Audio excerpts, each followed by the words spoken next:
કેમ છો વિદ્યાર્થી મિત્રો? આજે આપણે ખૂબ જ ઇમ્પોર્ટન્ટ ટોપિક નીટ માટે અને બોર્ડ માટે બંને માટે ખૂબ જ ઇમ્પોર્ટન્ટ ટોપિક છે. એની વાત કરવા જઈ રહ્યા છીએ. ફૂગના વર્ગો. સૌથી પહેલાં તો તમને પ્રશ્ન થાય કે ફૂગના વર્ગો શા માટે આપ્યા છે? ફૂગને જુદા જુદા વર્ગોમાં વિભાજિત કરવાની જરૂર જ કેમ પડી? ફૂગના વર્ગો 3 બાબતોને આધારે આપ્યા છે. પહેલું છે કવકજાળની બાહ્યાકાર રચના, એટલે કે એની અંદર જે કવકજાળ છે, એનો જે દેહ છે, એની બાહ્યાકાર રચના એ બહારથી કેવું દેખાય છે, મોર્ફોલોજી, એને આધારે. બીજું છે બીજાણુ નિર્માણના પ્રકાર.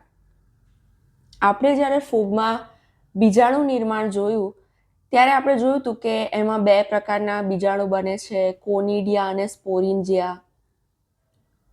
એ બંને અલિંગી બીજાણુ છે. પછી લિંગી બીજાણુની પણ વાત કરી હતી. યાદ છે ને? જો યાદ ના હોય તો એકવાર ફરીથી એ વિડીયો જોઈ લો. તો એ બીજાણુ નિર્માણના પ્રકાર એના આધારે. અને ત્રીજી બાબત ફળકાયનું નિર્માણ, ફ્રૂટ બોડી. ફળકાય બને છે કે નથી બનતું, જો બને છે તો ક્યારે બને છે, કેવી રીતે બને છે, એને આધારે ફૂગના 4 વર્ગો છે. તમને પુસ્તકમાં આપે છે. ફાઇકોમાઇસિટ્સ, એસ્કોમાઇસિટ્સ, બેસિડિયોમાઇસિટ્સ અને ડ્યુટેરોમાઇસિટ્સ.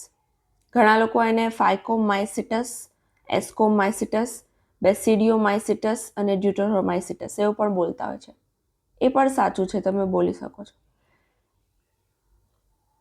કઈ રીતે બોલવું એ ઇમ્પોર્ટન્ટ નથી, પણ એના લક્ષણો યાદ રાખવા ઇમ્પોર્ટન્ટ છે.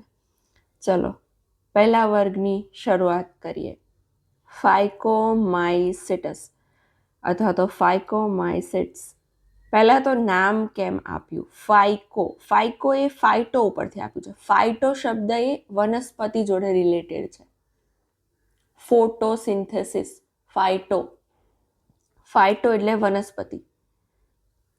તો આ ફૂગ છે ને એ વનસ્પતિ જેવા લક્ષણો બતાવે છે, એટલે એને શું નામ આપ્યું? ફાઇકોમાઇસિટસ. હવે એના બીજા નામ છે આલ્ગલ ફૂગ. અંગ્રેજીમાં આલ્ગી એટલે લીલ, અને લીલને આપણે શેવાળ પણ કહીએ છીએ. આલ્ગલ ફૂગ અથવા તો શેવાળ ફૂગ એવું પણ નામ આપ્યું છે. ખાસ યાદ રાખજો, તમને MCQમાં જોડકા સ્વરૂપે પણ પૂછાઈ શકે. હવે વસવાટની વાત કરીએ તો લીલ ક્યાં વસે? જલજ એટલે કે પાણીમાં. લીલની જેમ પાણીમાં વસે છે. બીજું, ભેજયુક્ત વસવાટમાં પણ વસે. સડેલા લાકડા હોય, અને કેટલાક તો ફરજિયાત પરોપજીવી છે. ફરજિયાત એટલે હંમેશા પરોપજીવી સ્વરૂપે જ જોવા મળે. ઓકે, ફરી એકવાર. લીલની જેમ જલજ, ભેજયુક્ત વસવાટ, સડેલા લાકડા અને કેટલાક ફરજિયાત પરોપજીવી. ચલો હવે એની કવકજાળની વાત કરીએ. કવકજાળની બાહ્યાકાર રચના કેવી છે? તો આપણે કોઈ કવકજાળ લીધી, આ એનું એક કવક તંતુ છે. આ બધા એના કવક તંતુઓ છે. અને આ જે મેં બ્લેક કલરથી ડોટ્સ બતાવ્યા છે ને, એના કોષ કેન્દ્ર છે. તો એની અંદર જે કોષ કેન્દ્ર છે એ ઘણા બધા છે, બહુ કોષ કેન્દ્રી, અને વચ્ચે પડદા નથી, પટલવિહીન. એની કવકજાળ કેવી છે? પટલવિહીન અને બહુ કોષ કેન્દ્રી. એની કવકજાળમાં રહેલા કવક સૂત્રો પટલવિહીન અને બહુકોષ કેન્દ્રી છે. આકૃતિમાં તમને દેખાય છે. પ્રજનનની વાત કરીએ, મોસ્ટ ઇમ્પોર્ટન્ટ. તો એ અલિંગી અને લિંગી બંને જ પ્રજનન કરે છે. અલિંગી પ્રજનન સ્પોરિન્જિયા દ્વારા કરે છે. યાદ આવ્યું? સ્પોરિન્જિયા અને કોનિડિયા 2 પ્રકારના અલિંગી બીજાણુ હતા. તો આમાં કયા છે? સ્પોરિન્જિયા. એમાં સ્પોરિન્જિયમ બને છે, જેને બીજાણુધાની કહેવાય, અને એની અંદર સ્પોરિન્જિયોસ્પોર્સ એટલે કે બીજાણુ બને છે. અને આ જે સ્પોર્સ, આ જે બીજાણુ બને છે ને, એ 2 પ્રકારના હોઈ શકે.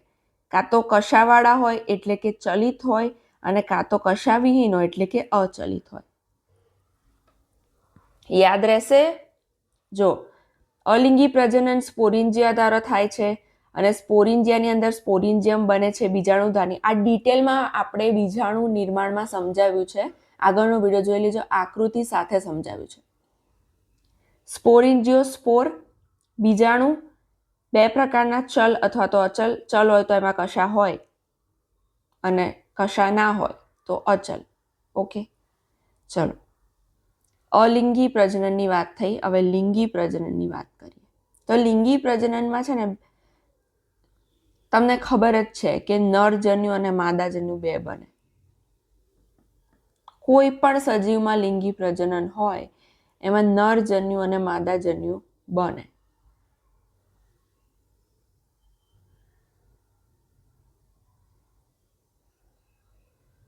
હવે આ નરજન્યુ અને માદાજન્યુ દેખાવમાં કેવા છે, બાહ્યાકાર રીતે કેવા દેખાય છે, એના આધારે છે ને બે પ્રકારના જન્યુ બતાવવામાં આવ્યા છે. પહેલા છે સમજન્યુ, બીજા છે વિષમજન્યુ. જો આ નરજન્યુ અને માદાજન્યુ બંને દેખાવમાં બહારથી એક સરખા હોય તો એને શું કહેવાય, સમજન્યુ.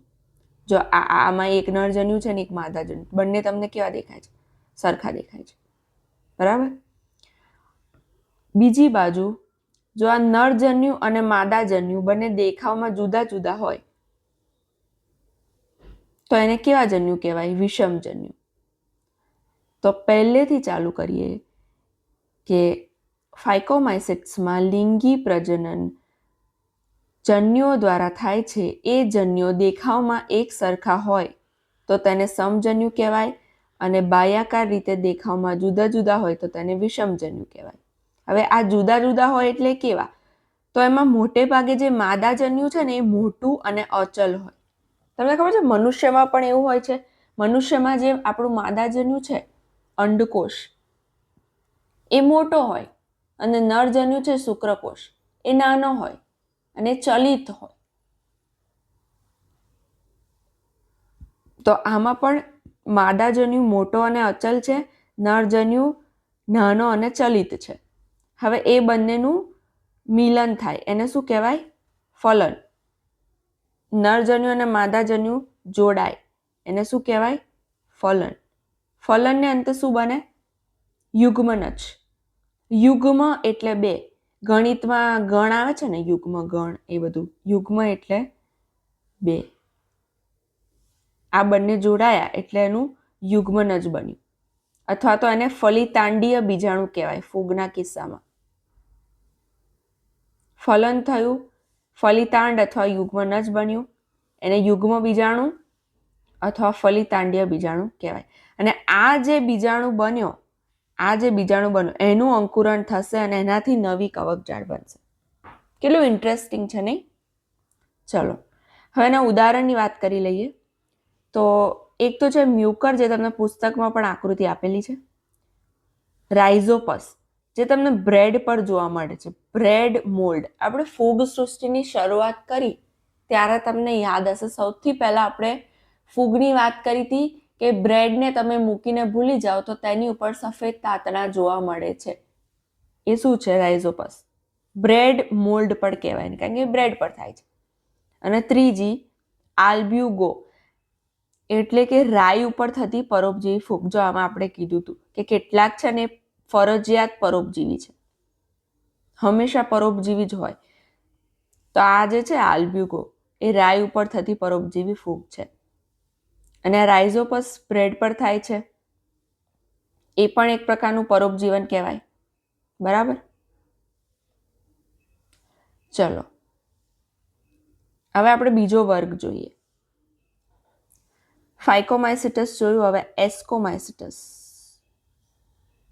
હવે આનું પણ આપણે નામ જોઈએ. ફાઇકોમાઇસિટસ નામ કેમ આપ્યું હતું, કારણ કે એ વનસ્પતિ જેવા હતા. એસ્કોમાઇસિટસ નામ કેમ આપ્યું, એસ્કો, તો આ એસ્કી ઉપરથી નામ આપ્યું છે. એસ્કી. એસ્કી એટલે એક પ્રકારની થેલી, કોથળી, સેક, અંગ્રેજીમાં SAC, સેક. તો આ ફૂગને શું કહેવાય, કોથળીમય ફૂગ અથવા તો સેક ફૂગ પણ કહેવાય. એવું કેમ કહેવાય છે આપણે એની રચના જોઈશું ને. એની પ્રજનન પદ્ધતિ જોઈશું ને ત્યારે તમને ખબર પડશે. હવે આમાં કોનો સમાવેશ થાય? તો ઈસ્ટ જેવી એક કોષી ફૂગનો પણ સમાવેશ થાય અને પેનિસિલિયમ જેવી બહુકોષી ફૂગનો પણ સમાવેશ એસ્કોમાઇસિટ્સમાં થાય છે. ઈસ્ટનું આખું નામ આપ્યું છે સેક્રોમાઇસિસ સેરેવિસી, યાદ રાખજો. ઈસ્ટને છે ને બેકર્સ ઈસ્ટ પણ કહેવાય છે અને બ્રેવર્સ ઈસ્ટ, બ્રુઅર્સ કહેવાય એકચ્યુઅલી અંગ્રેજીમાં, કંઈ નહીં, બ્રેવર્સ તમે યાદ રાખો, પુસ્તકમાં આપજો. બેકર્સ એટલે કે બેકરીમાં વપરાય, બેકરીમાં બ્રેડ, કેક, પાઉં એ બધું બને ને એમાં ઈસ્ટ વપરાય, અને બિયર બનાવવામાં પણ વપરાય, એટલે એને બ્રેવર્સ ઈસ્ટ કહેવાય, અને બેકરીમાં વપરાય એટલે બેકર્સ ઈસ્ટ કહેવાય. બહુ ઉપયોગી ફૂગ છે. ચલો એની કવકજાળની વાત કરીએ તો એના કવકતંતુ કેવા છે? તો શાખિત અને પટલયુક્ત. તમને યાદ છે ફાઇકોમાઇસિટ્સમાં કવકતંતુ કેવા હતા? બહુકોષ કેન્દ્રી અને પટલ વિહીન. Very good. આમાં કેવા છે? શાખિત અને પટલયુક્ત. એટલે કે આવી જુદી જુદી શાખાઓ બનશે, બ્રાન્ચીસ બનશે, અને એ પણ વચ્ચે આવા પટલો બનશે, અને એનાથી જે ખાના બનશે દરેક ખાનામાં એક એક કોષ કેન્દ્ર ગોઠવાશે. ક્લિયર? ચલો પોષણની વાત કરીએ તો એ લોકો મૃતોપજીવી અથવા તો પરોપજીવી છે. અને જે મૃતોપજીવી છે ને એ વિઘટકો તરીકે કામ કરે. વિઘટકો યાદ છે? બેક્ટેરિયામાં પણ આપણે વાત કરી હતી, અમુક બેક્ટેરિયા વિઘટકો તરીકે કામ કરે.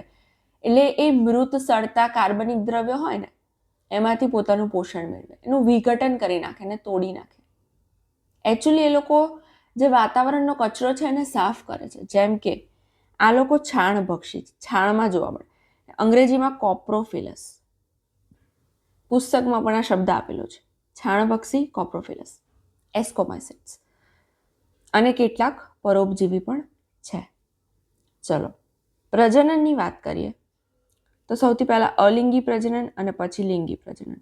અલિંગી પ્રજનન કોનિડિયા દ્વારા થાય છે.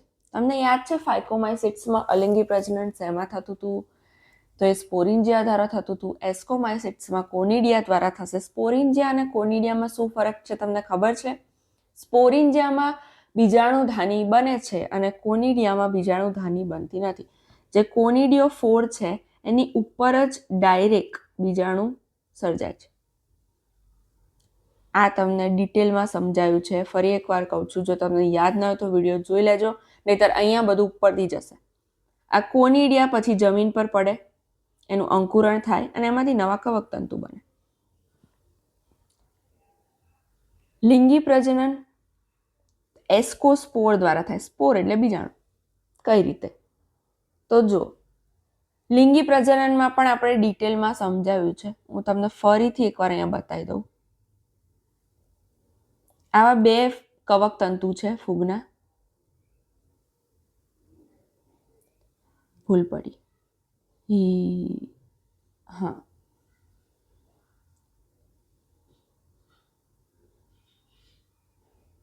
જો આ બંને ફૂગના કવકતંતુ છે. આ બંને એકકીય છે, બરાબર? આ બંને કવકતંતુના કોષો, આ લિંગી કોષો એકકીય છે. હવે આ બંને એકબીજાની નજીક આવે તો પહેલા જીવરસ સંયુગ્મન થાય, પછી કોષ કેન્દ્ર સંયુગ્મન થાય, અને પછી એક અવસ્થા બને જ્યારે ફડકાઈ બને, જે 2n હોય. એને શું કહેવાય? ડાયકેરિયોન. તો આ એ જ ફડકાઈ અહીંયા બતાવ્યું છે. જો આ ફડકાઈ છે, અને એ ફડકાઈ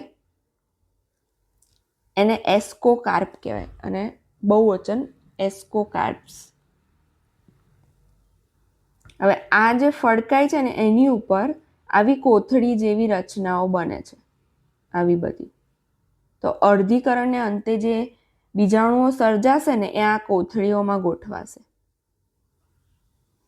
અને આ જ કોથળીને આપણે એસ્કી અથવા એસ્કસ કહીએ છીએ.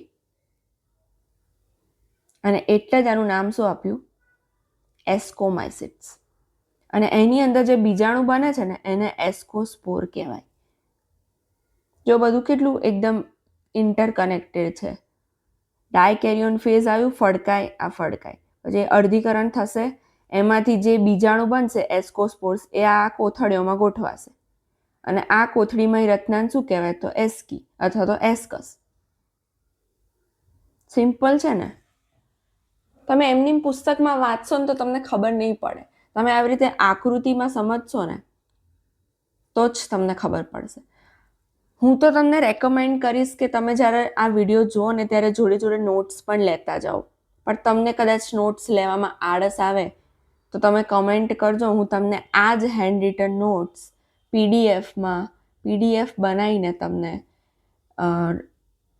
ડિસ્ક્રિપ્શનમાં પ્રોવાઈડ કરી દઈશ. તો તમે આ રીતે વાંચશો ને તો તમને ફટાફટ યાદ રહી જશે. હવે સૌથી ઇમ્પોર્ટન્ટ ઉદાહરણો જોઈએ.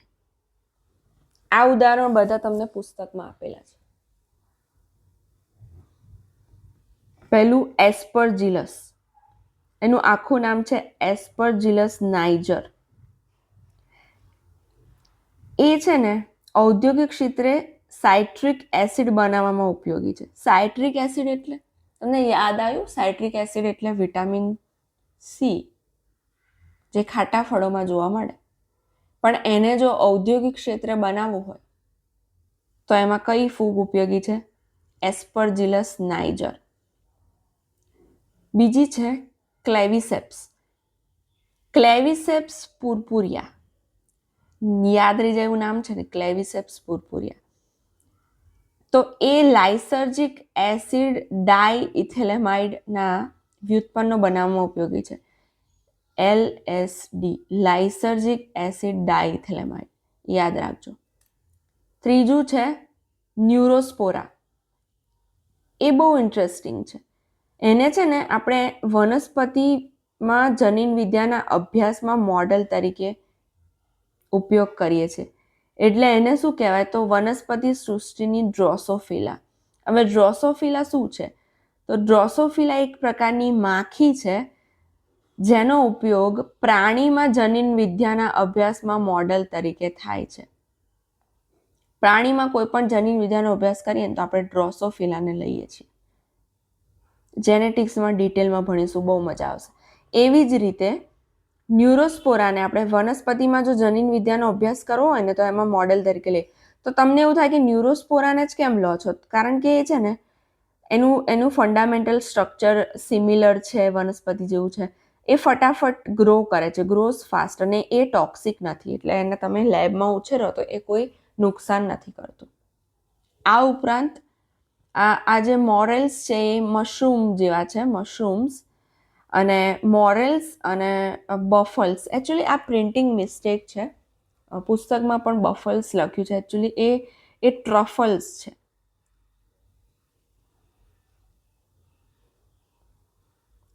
ટ્રફલ્સ. પણ તમે બોર્ડમાં બફલ્સ જ યાદ રાખજો, કારણ કે તમારા ટીચર્સ એવું કોઈ રિસર્ચ નહીં કરે કે મિસ્ટેક છે. પણ તમારી જાણકારી માટે કહી દઉં કે આ ટ્રફલ્સ છે. અહીંયા મેં બ્લેક લાઇન એટલે કરી છે કારણ કે મોરેલ્સ છે બ્લેક કલરના છે અને બફલ્સ છે યલો કલરના છે. યાદ રાખજો. એ બંને ખાવા લાયક ફૂગ છે. રેસિપીઝમાં એનો ઉપયોગ થાય છે, સ્વાદિષ્ટ વાનગીઓ બને છે. તો આપણે જોયું એસ્કોમાઇસિટ્સ. હવે બેસિડિયોમાઇસિટ્સ અને ડ્યુટેરોમાઇસિટ્સ એ આગળના વિડીયોમાં જોઈશું. અને છેલ્લે એક કમ્પેરેટિવ ટેબલ પણ જોઈશું. જો આ ટેબલ, આમાં છે ને બધી જ ફૂગ એક સાથે આવી જાય કે શેમાં શું અલગ છે એક લક્ષણોના આધારે. Okay, stay tuned for the next video. Thank you so much for watching.